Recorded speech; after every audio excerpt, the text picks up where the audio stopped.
ఈరోజు చాలా సింపుల్గా తొందరగా తెవలు చేసుకుందామండి. బయటికి వెళ్ళే పని ఉంది. మా అన్నయ్య వాళ్ళ ఇంటికి వెళ్ళాలన్నమాట. అందుకే తొందరగా లాగించేద్దాం. ముల్లంగి ఆకులతోటి ఏం చేసుకుందాం? చేస్తారా ఏదైనా? నేను చేస్తానండి. ముల్లంగి ఆకులతోటి పప్పు చేద్దాం, బాగుంటుంది. హాయ్, హలో, నమస్తే. అందరూ ఎలా ఉన్నారు? బాగున్నారా? నేను బాగున్నా. మనమందరం హెల్తీగా, హ్యాపీగా, ఆరోగ్యంగా ఉండాలని చెప్పేసేసి నేను అనుకుంటాను, మీరు కూడా అనుకుంటారు కదా ఎప్పుడూను. అందుకనే ఈరోజు ముల్లంగి ఆకులతోటి పప్పు చేసుకుందాం. మా వారు మార్కెట్కి వెళ్తే చాలు ఆకుకూరలామే ఏదో ఒకటి అంటగట్టు నుంచి చెప్పా కదా. ఈ ముల్లంగి దుంపలు చూసారా, వెరైటీగా ఉన్నాయి. ఈ ముల్లంగి దుంపలు నేనే తీసుకొచ్చాను, విత్ ఆకులతో సహా తీసుకొచ్చారనమాట. ఈ పప్పు చేసి మీకు కూడా చూపిద్దామని చెప్పి, మీలో ఎవరైనా చేసి ఉంటే కనుక మన కామెంట్లో తెలియజేయండి. అయితే ఇదండి ఈ పాలకూర నేను తీసుకురాలేదు, మా వారు తీసుకొచ్చారు. ఆకుకూరలు ఆమె ఫ్రెండ్ బాగోపోయినా సరే అంట కట్టేస్తుందండి అన్నీని. ఇంకా తెచ్చేస్తారు, ఏం చేస్తాం, అన్నీ శుభ్రంగా క్లీన్ చేసేసి నేను కడిగేసి శుభ్రంగా బాగున్నవన్నీ కట్ చేసి పెట్టాను. మరి వేస్ట్ చేసుకోలేం కదా, అందుకని ఇలా కట్ చేసి పెట్టా. ఇప్పుడు ఈ ముల్లంగి ఆకులు పాలకూర కలిపి పప్పులో వేద్దాం, సూపర్గా ఉంటుంది. ఇవన్నీ శుభ్రంగా కట్ చేసి పెట్టుకున్నాం. ఈ దుంపలతో ఇప్పుడు మనకు పనే లేదు, దీన్ని తర్వాత చేసుకుందాం. బాగున్నాయి కదా అని చూపిస్తున్నాను మీకు నేను. ఇదిగోండి, ఈ రెండింటితోటి మనం పప్పు చేసేసుకుందాం, పక్కన పెట్టుకుందాం. కట్ చేసేసాం కదా, ఇప్పుడు పక్కన పెట్టు.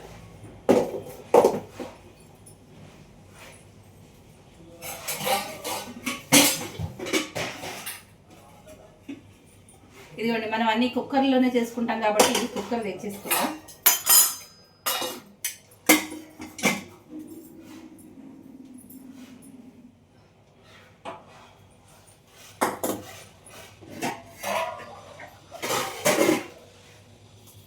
కందిపప్పు కడిగేసుకుని ఇలా నీళ్లు పోసుకుని పెట్టుకుంటే కొంచెం సేపు నానుతుంది, తొందరగా ఉడుకుతుంది. పక్కన పెడదాం. ఇప్పుడు నేను అంతకుముందే స్టవ్ వెలిగించి ఇది పెట్టేసుకున్నా. దీంట్లో పోపు వేసుకుందాం.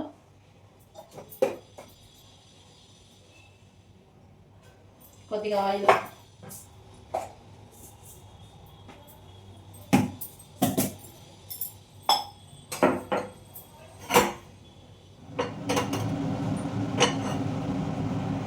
ఆయిల్ వేడైపోయింది. అయితే ఇప్పుడు మనం పోపు వేసుకోవాలి. ఒకదాని తర్వాత ఒకటి పట్టపట్టుకొని వేసేద్దాం. అన్ని మూతలు తీసి పెట్టుకుంటే చక్కగా వేసేసుకోవచ్చు.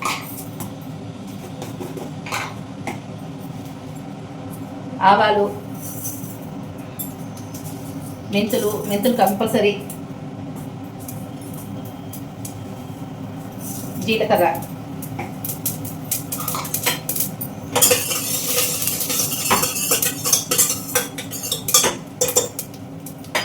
పోపు వేగిపోయిందండి. అయితే ఇప్పుడు కరివేపాకు, కడుపున కరివేపాకు, పచ్చిమిరపకాయలు, ఒక 4 పచ్చిమిరపకాయలు పట్టుమని ఇలా తెచ్చేసి వేసేయాలి.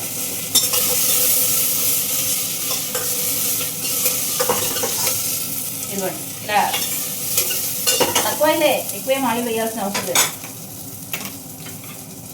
కొత్త ఆకుకూర ముల్లంగి ఆకు,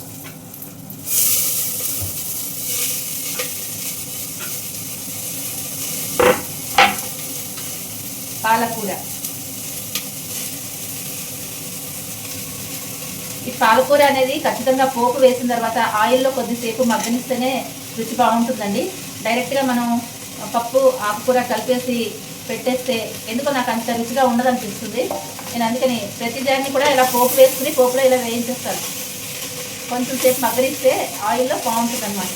ఆయిల్ అంటే మరీ ఇంత ఆయిల్ కాదండి, మనం పోపు పెట్టుకుంటాం కదా, దాంట్లో మగ్గితే సరిపోతుంది. కొంచెం ఆయిల్తో పోపు పెట్టుకుని దాంతో ఇలా మగ్గించుకుంటే బాగుంటుందని నా ఫీలింగ్. మరి మీకు ఎలా ఉంటుందో చెప్పండి.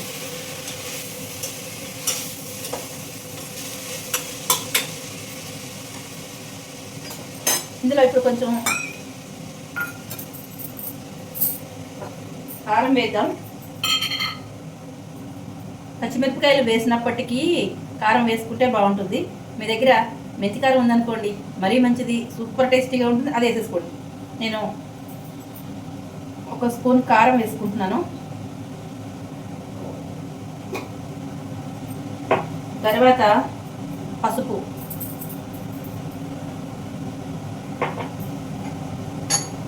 తర్వాత ఉప్పు.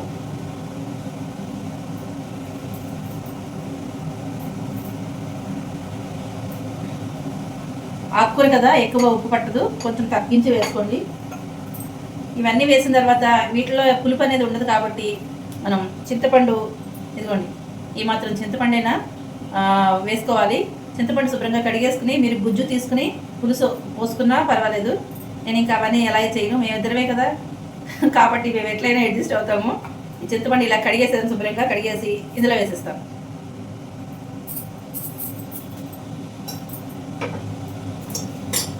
ఇలా కాసేపు మగ్గుతుంది. ఇది చాలా సింపుల్ అండి, చాలా ఈజీగా చేసుకోవచ్చు.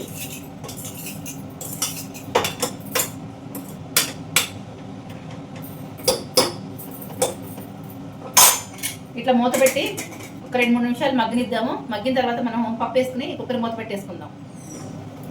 ఒకసారి మూత తీసి చూసేద్దాం.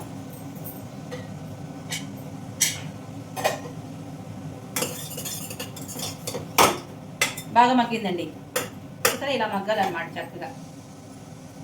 ఇప్పుడు దీంట్లో ఏం వేయాలి చెప్పండి, మీకు తెలుసా? నేను వేరేది అనుకుంటున్నాను కదా మీరు, అది లేకపోతే ఎలా చెప్పండి. ఇంగువ కొంచెం వేసేద్దాం.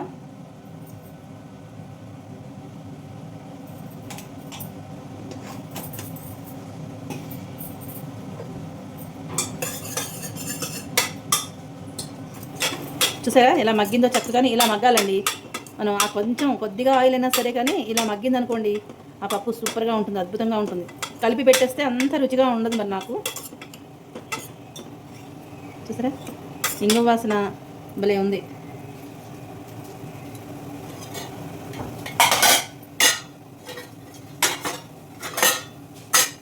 ఇప్పుడు మనం దీన్ని పప్పుని ఇందులో వేసేద్దాం.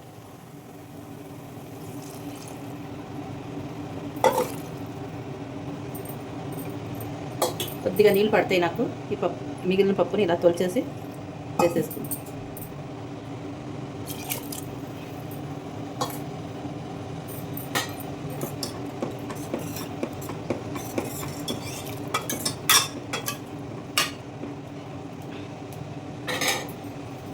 కొంచెం నీళ్ళు పోస్తాను, మరి ఇంత గట్టిగా వద్దు, కొంచెం పలుచగా ఉంటే బాగుంటుంది. అందుకని కొంచెం నీళ్ళు పోసి కలిపేసి ఇప్పుడు మీరు ఉప్పు కారాలు చెక్ చేసుకోండి. సరిపోతే దీంట్లో వడ్డీ చేసుకుని మూత పెట్టేసేయండి.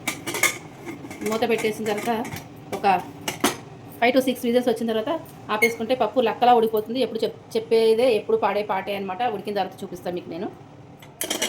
కుక్కరు చల్లగా అయిపోయింది, మూత తీసి చూద్దాం. చూసారా ఎంత చక్కగా ఉడికిపోయిందో. ఇప్పుడు ఇలా మెదిపేసుకోవాలన్నమాట మొత్తం. చూసారా ఎంత చక్కగా అయిపోయిందోనో, ఇలా మెత్తగా అయిపోతుంది అనమాట, లక్కలాగా ఉడికిపోతుంది. చింతపండు అన్నీ కూడా దీంట్లో కలిసిపోతాయండి. అంటే గింజలు లేకుండా చూసుకుని వేసుకుంటే దీంట్లోకి మొత్తం ఇలా కలిసిపోతుంది అనమాట. నేను అప్పుడప్పుడు ఇలా చేసేస్తూ ఉంటాను. చింతపండు పులుసు తీయకుండా ఇలా వేసేస్తాను అనమాట. చూసారా, ఇదిగోండి మనం గిన్నెలోకి తీసేసుకుందాం.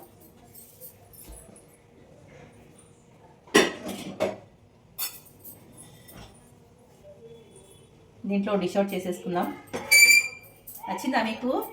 నచ్చితే నేను ఎప్పుడు అడిగేదే, మరి లైక్ చేయొచ్చు కదా. లైక్, షేర్, సబ్స్క్రైబ్ చేసేయండి. అలాగే హైప్ కూడా చేయండి. ఇలా ముల్లంగి ఆకుతోటి పప్పు చేయడం ఎంతమందికి తెలుసు నేను అడుగుతున్నాను, కామెంట్లో చెప్పండి, సరేనా? మరొక మంచి హెల్దీ రెసిపీ తోటి మళ్ళీ వచ్చేస్తాను. ఈరోజు ఇది ఒక్కటే చేశానండి, ఇంకా అసలు ఏమీ చేయలేదు. ఇంకా దీంట్లో అప్పడాలు వేయించేసుకుని తినేస్తే ఒక పని అయిపోతుంది.